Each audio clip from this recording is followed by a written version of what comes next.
What's up guys, it's Dwayne, back again for another video, back again for another reaction, and today's a great day. Do you know why? Because it's Sweden Day. 5 things that shocked me about moving to Sweden. Hey everybody, and welcome back to my YouTube channel. In this episode, I'm going to talk about 5 things that have absolutely shocked me about Sweden since I moved here 5 months ago. He's got so much better at doing YouTube videos since this video. You can just tell. The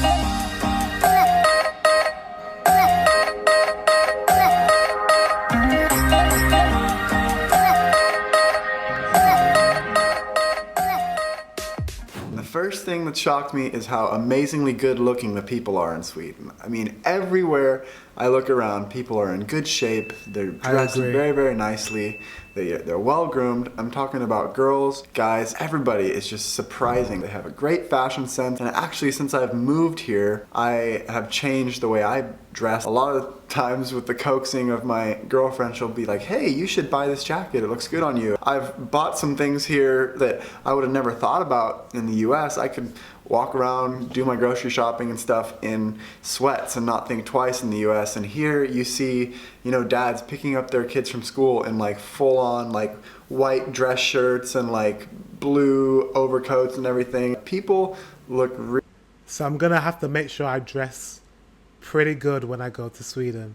I think in the UK as well it's quite similar. I think it's a European thing. People like to dress a bit better in European countries. Yeah, maybe it's more so in Sweden. I don't know about Sweden, but maybe it's even more so. Really, really nice here. And that was the first thing that kind of took me by surprise when I came to Sweden. The second thing that was kind of surprising was how cold the Swedes can be on the exterior at times. Now, once you get to know Swedes, they're amazing people, but when you're out in public, they kind of just stay in their own world. And this first struck me when I would go for runs throughout my girlfriend's neighborhood, and I would be waving to the neighbors and stuff and just get nothing in back. Yo, what's good? They're not used to that open friendliness that a lot of times Americans have. So that can take some getting used to, that they're not quite as bubbly on the outside, but once you get to know them, they're absolutely amazing people. The third thing that has shocked me about moving to Sweden is the prices of things here in Sweden. They don't use dollars or euros here in Sweden. They use the Swedish crowns, which is about 8.3 last I checked crowns to $1 US.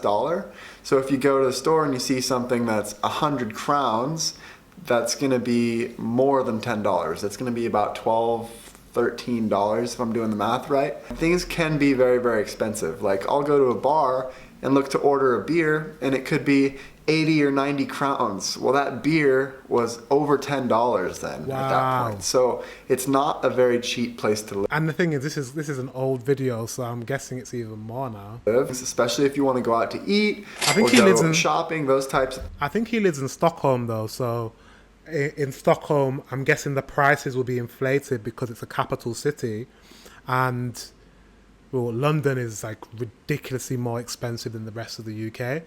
So it must be the same in Sweden.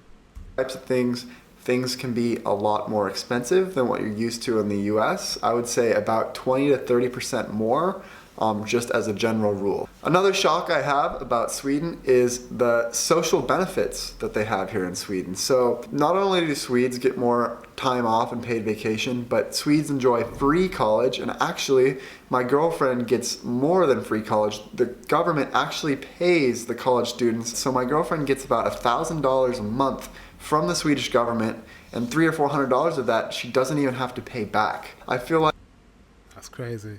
Like, a lot of Swedes become independent at a younger age because this system supports them.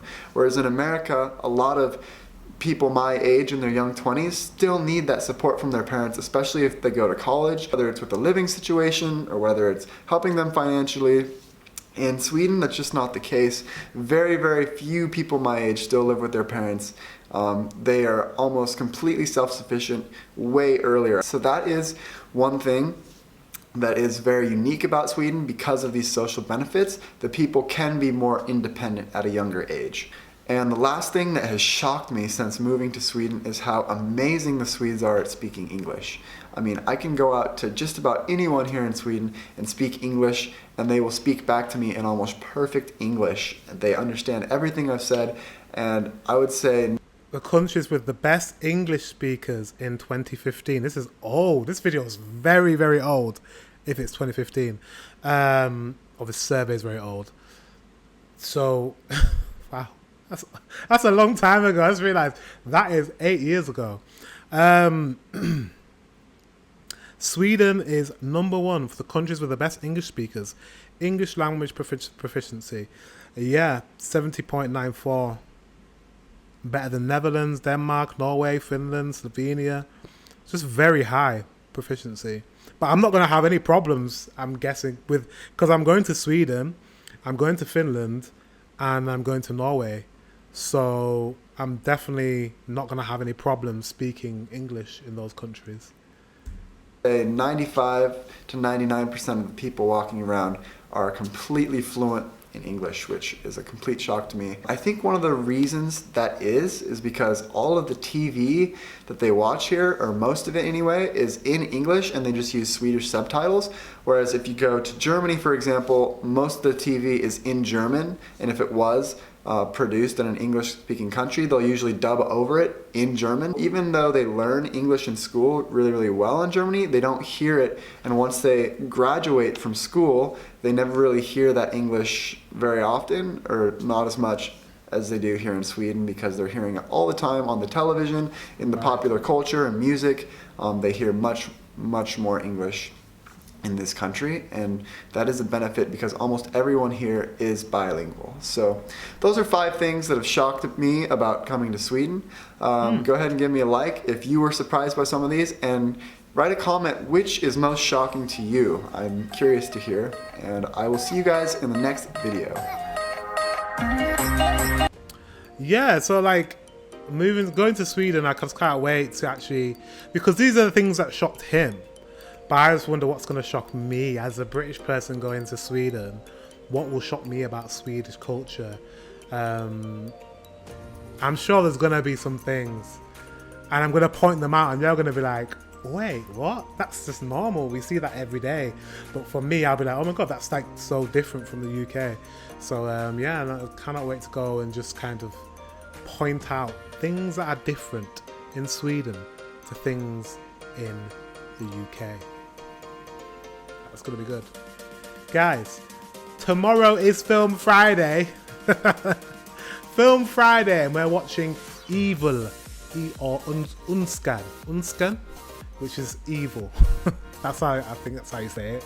That's the film for tomorrow's Patreon. Link is in the description if you want to get involved, if you want to join. We have like 34, 35 around that members. So it's growing. And it's amazing. I just love spending time with all my Patreon members, all the View family. So if you're interested, links in the description, give it a click. Guys, thank you very much for watching. Until the next one, I will see you later.